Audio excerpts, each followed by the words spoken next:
storyteller says, I was staying at my grandmother's house during the summer break.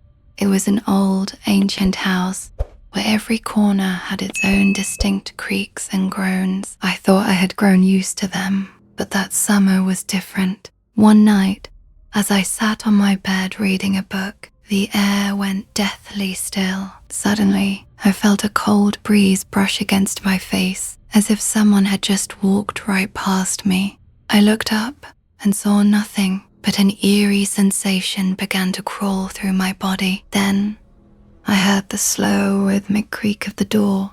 It felt like my heart skipped a beat. I couldn't even move my feet. I tried to tell myself, it's just my imagination, but the sound came again, getting closer and closer. I stood up slowly, every step feeling heavier than the last. That's when I heard it. Other footsteps. At first they were slow, then they quickened, following me from the ground floor. My hands began to tremble, and I struggled to breathe. Every cell in my body was screaming in fear. I approached the door cautiously and peered into the hallway. No one was there, yet the shadow on the wall seemed to move on its own. I felt a slight dizziness and tried to scream, but no sound came out. I was completely paralyzed. I sank back onto the bed, burying my face in my hands, my heart racing so hard it felt like the ground was shaking beneath me. Suddenly, a book slid off the side table. I jolted, and any lingering sense of calm vanished instantly. Then came the faint sound of footsteps on the stairs, stopping right outside my door. I was frozen, unable to move a muscle. Suddenly, a tall shadow appeared in the doorway. Its back was toward me, motionless and silent, yet I could feel it watching me. I tried to look around, but everything was a blur, as if time had stood still. I took a deep breath and whispered to myself, I have to check. I have to know. I began to edge closer, step by terrifying step. As I drew closer, the shadow suddenly vanished. A dead silence followed, and I couldn't stop shaking. I slumped to the floor trying to calm myself down, but it was no use. I felt as though something wouldn't let me go, as if every corner of the room was filled with a mysterious presence. I tried to sleep, but I couldn't. I kept hearing strange noises, distant whispers, sometimes calling my name, other times the sound of heavy breathing. I felt like I wasn't alone, as if someone was watching me from the dark corners. The next day, I talked to my grandmother. She said they were probably just dreams, but I knew what happened was real. The following night, I was reading in my room when the lamp suddenly flickered and died, plunging the room into pitch black darkness. I began to hear a faint creaking, approaching the light sound of someone walking on the ancient wood. I felt like my heart was going to explode. I tried to scream, but no sound came out. I took slow steps toward the door, each one feeling as heavy as a mountain. Suddenly, I felt a cold hand touch my back. I spun around instantly, but saw nothing yet. A wave of shock and terror washed over me. I ran to my grandmother's room, but the door was locked. I collapsed on the floor, breathing heavily, with tears streaming down my face. Then, suddenly, everything vanished. Silence returned, and the house temporarily went back to normal. As the days passed, I began to notice other strange things. Doors opening and closing on their own, objects disappearing only to reappear later, and faint voices echoing in the corners of the house. Every little thing became a source of anxiety for me. Sometimes I would see the shadow of a tall man in the hallways, vanishing the moment I got close. My fear became a part of my daily life. Every night before bed, I heard faint footsteps, the sound of breathing, and strange whispers. Sometimes they would draw near, other times they would stop abruptly. It was a constant feeling that something was watching me. One night, while I was trying to fall asleep, I saw something moving in the dark corner of my room. I couldn't tear my eyes away. It was tall, silent, and just watching me. I tried to scream, but no sound came out. I bolted from the bed, yet everything around me seemed to move in slow motion, as if I were trapped in a never-ending nightmare. I reached the door and tried to fling it open, but it was jammed shut. Feeling utterly helpless, I sank to the floor, trembling and covering my face, and then, suddenly, everything vanished. The next morning, I told my grandmother everything. This time, she didn't laugh or tell me it was just my imagination. Instead, she sat in silence, staring at the floor, as if she were reflecting on something she had spent years trying to forget. I noticed her hands shaking as she held her coffee cup. When she finally looked up at me, there was a raw terror in her eyes that I had never seen before. In a low whisper, she told me that I must not stay in that room anymore. She insisted I move my things immediately to the room near the kitchen. When I asked her why, she didn't answer. She only said, "This place, it isn't safe." I couldn't sleep a wink that night. I sat on my bed staring at the door, watching for any movement, any shadow or any sound of breathing that didn't belong to me or my grandmother. The house was unnaturally silent, a heavy, oppressive silence that made my ears ache, as if the stillness itself was crushing me. Every time I closed my eyes, I saw his face, that same look, that same smile that held no human emotion. As dawn approached, I heard a faint noise coming from the hallway. It wasn't footsteps this time, but a dragging sound, like someone pulling something heavy across the floor. My heart nearly pounded out of my chest as I stood up and cracked the door open. I saw the door to my old room standing wide open, even though my grandmother had locked it with a key. From inside, the darkness was deeper than any shadow I had ever seen. I called out to my grandmother in a whisper, but there was no reply. I hurried to the kitchen and found her standing there, clutching a knife, her eyes fixed on the small cellar door beneath the stairs, a door I had never seen open before. In a hoarse voice, she told me the sound was coming from down there, and that the cellar should have never been opened. I asked her who opened it, but she didn't answer. She only pointed her trembling hand toward the darkness, and then, suddenly, the lights went out. In the total darkness, we heard his voice again, this time so close it felt like he was standing right between us. His voice was clear and cold. He said the house had chosen us both, and that I could see him because I was the only one who heard the call. I felt his breath against my ear, smelling of something ancient, the scent of dampness, rot, and death. My grandmother began to sob, whispering that she had tried to run from him 30 years ago but failed. She was only allowed to leave after making him a promise. I asked her, "What did you promise him?" She looked at me but remained silent. The lights flickered back on suddenly, revealing the cellar door swung wide open. Inside, I saw dozens of photos pinned to the walls, pictures of different people, all standing in the same hallway, all wearing that same smile. And in the very last photo was me. I screamed and scrambled back, but the ground shook beneath my feet. The entire house let out a deep groan, as if something inside it had finally awakened. The man grabbed my hand. His grip was cold as ice, and said with terrifying calm, "Now, it's your turn." I don't know how I survived. I only remember waking up in a hospital with the police telling me the house had partially collapsed due to an old gas leak. My grandmother didn't make it. They said she was alone in the house. I tried to tell them everything, but they looked at me as if I'd lost my mind. Years later, I moved to another city, new life, new home. I tried to bury the past, but one night, as I was getting ready for bed, I heard it, that same creak, that same voice, coming from inside the wall. I looked into the mirror and saw the reflection of a man standing in the shadows behind me, smiling. Only then did I understand the truth. The house wasn't haunted. He wasn't trapped there. He was moving from one person to the next. And since that night, I have never lived alone again. The storyteller says, I was 13 when my mother asked me to spend a week with my grandmother because she had to travel.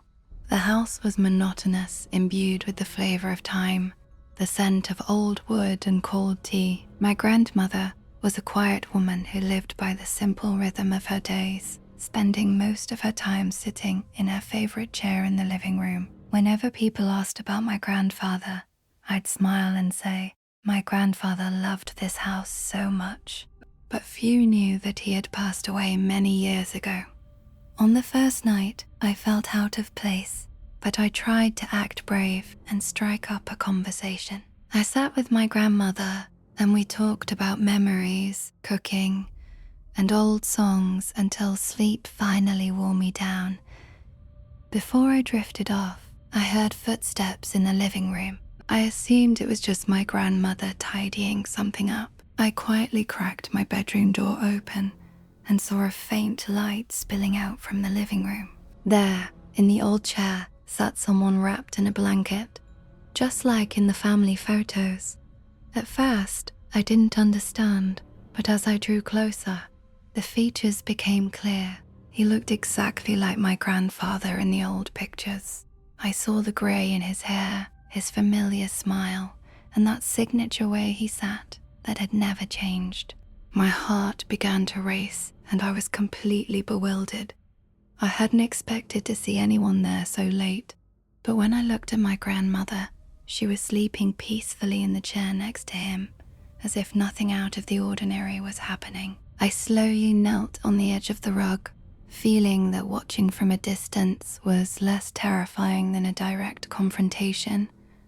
I tried to speak. I whispered, "Grandpa," unsure if he could even hear me. The man sat perfectly still, staring into space, as if lost in the reflections of the past. After a few moments, I heard a faint voice call my name. To my absolute shock, it was my grandfather's voice, a man I believed had been dead for years. I spoke to him like a child talking to someone they love, asking about an old folk tale, an ancient football match, or a story that used to make us laugh. He would answer in a calm voice, telling stories I never imagined existed outside of my grandmother's memory. The following nights, the scene repeated itself. Every night he would sit there and I would go to talk to him, as if we were piecing together a long-lost relationship. He would do small things that might seem ordinary to adults, placing a half-empty cup down, turning the page of a newspaper, or flicking the ash from a cigarette that wasn't even there. I would tell people that I was perhaps talking to a ghost, but in my heart, I believed he was real. As the nights went by, things began to shift slowly. What was once calm took on a volatile tone. One night, he said to me in a voice not meant for a child's ears, "Don't tell anyone." When I asked him why, he replied in less than a whisper, "Not everyone can hear." I felt that he held a deep secret, something my grandmother had never mentioned. I started noticing him change when I was alone. He would lean closer to the table, watch the door, or smile at the emptiness. Before I realized it, I had become emotionally attached to him, the way a child clings to a hero.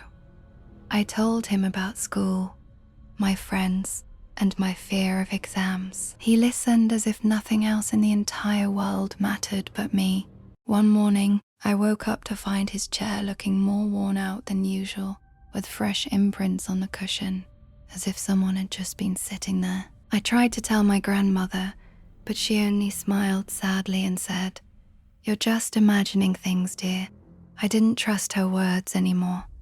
There was always a sense of hesitation and fear behind them. The following night, my grandfather and I sat together until the early hours, talking about his childhood in the fields. He told me about his best friend's name, about a stuffed toy he once lost, and about a short play my grandmother had written in her youth.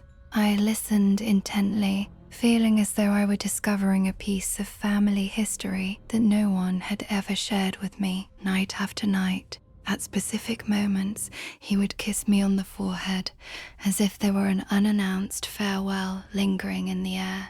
I felt warmth and comfort, believing I wasn't alone in that vast house. But that comfort didn't last long. I noticed something strange in the family photos above the fireplace. One photo was older than the rest. It showed my grandfather smiling next to another man I didn't recognize. I noticed that the other man's features weren't clear, as if the photo held a small void right where he stood. When I asked my grandfather about that man, he answered heavily, his eyes fixed on the window. He said the man had arrived on a windswept night long ago, sat down, and simply never left. I asked my grandmother about him, but she only gave a sad smile and asked me not to pry. I began to feel a circle of silence surrounding the house, where everyone carried their own quiet burden. One day, a small accident happened. A teapot spilled, and a cup shattered on the floor. As we picked up the pieces, we found a distinct imprint on the wooden floor, as if someone had just been sitting there. It was strange, because the house had been empty all day, yet every night, this figure would return to sit. I began to ask myself, was this truly my grandfather, or something merely wearing his face? I didn't know that the answer would be harder than I ever imagined. I was working in the library that afternoon, searching for a story to read to my grandfather. As was our habit, I stumbled upon a hidden old newspaper. The headline was about a car accident I never expected to read. The date went back many years. The man's name was partially mentioned, and our family name was repeated in the very last line. The article described a crash at a sharp turn near the town, involving victims whose identities were never fully confirmed. I felt a chill run through my hands, as if the words themselves were touching my soul. That night, I told my grandfather I had found the article. He gave me a joyless smile. I never had the chance to leave, he said calmly. I tried to make sense of his words, but I couldn't. The days grew more terrifying. Unexplained noises echoed from the walls of the storage room. The vanity mirror in my room began reflecting things I couldn't see with the naked eye. Once, I saw the reflection of a chair surrounded by a dim light, while in reality, the chair was empty. I started having recurring dreams of a man leading me into a narrow room, then leaving an old book on the table. In the morning, I would wake up to find that very book sitting on my table. It was an old diary with yellowed pages and fragmented handwriting. I turned the pages with difficulty.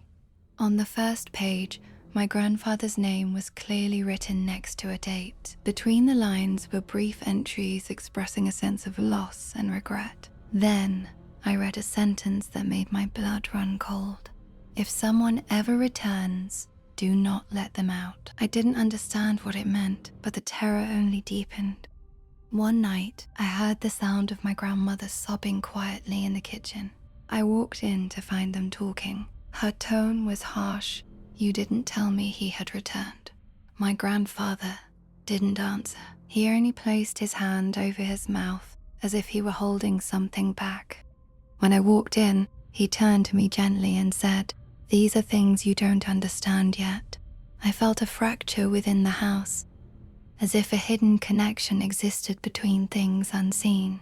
I asked my grandmother to go and say a prayer, thinking that maybe that was what we needed, but she only shook her head, saying she was afraid it would only make things worse. One night, under a full moon and a soft breeze, I sat with my grandfather in the garden to talk.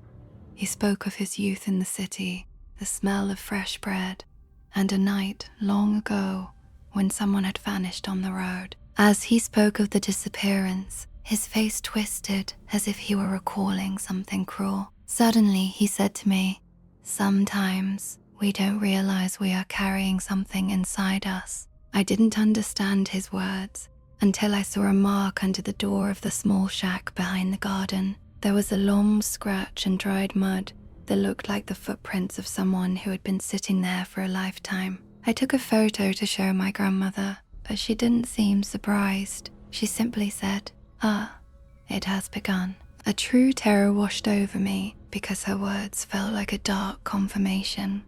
The following night, I woke up to the sound of a whisper calling my name from inside the wall. I walked into the living room and found the chair looking worn out, as if someone had just stood up.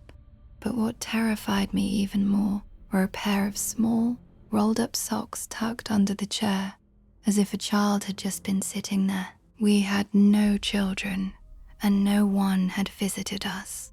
I went to my grandmother's room to find her already familiar with the sight of those socks. She looked at me with dry, hollow eyes and said nothing.